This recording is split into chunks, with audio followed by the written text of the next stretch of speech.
Today we're going to install Flatpak on Windows 11 with WSL. Flatpak is a universal package management system that enables users to install and run sandboxed Linux applications with all their dependencies bundled together, working consistently across any Linux distribution without compatibility issues. If you haven't installed WSL already, go ahead and check out my install video. It's only 72 seconds long. Go ahead and open a terminal and check that WSL is installed with the command WSL-L-V. Next, launch into your default OS by typing its name. In my case, it's Ubuntu.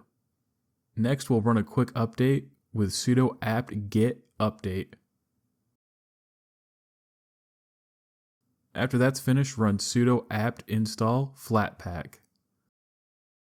Then we are going to install the gnome-software-plugin-flatpak plugin with the command sudo apt install gnome-software-plugin-flatpak.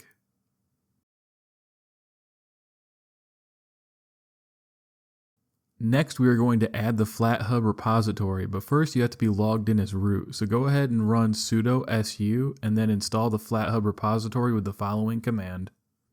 Now go ahead and exit root and your WSL distro with the exit command. And then we're going to restart WSL by first running WSL-T Ubuntu to stop Ubuntu. Then we're going to validate it stopped with WSL-L-V. Then start Ubuntu again with the Ubuntu command. Now verify Flatpak is installed with flatpak --version. That's it, you have successfully installed Flatpak on Windows 11 with WSL. If you found this video helpful, please leave it a like, share, and subscribe, and I will see you in the next video.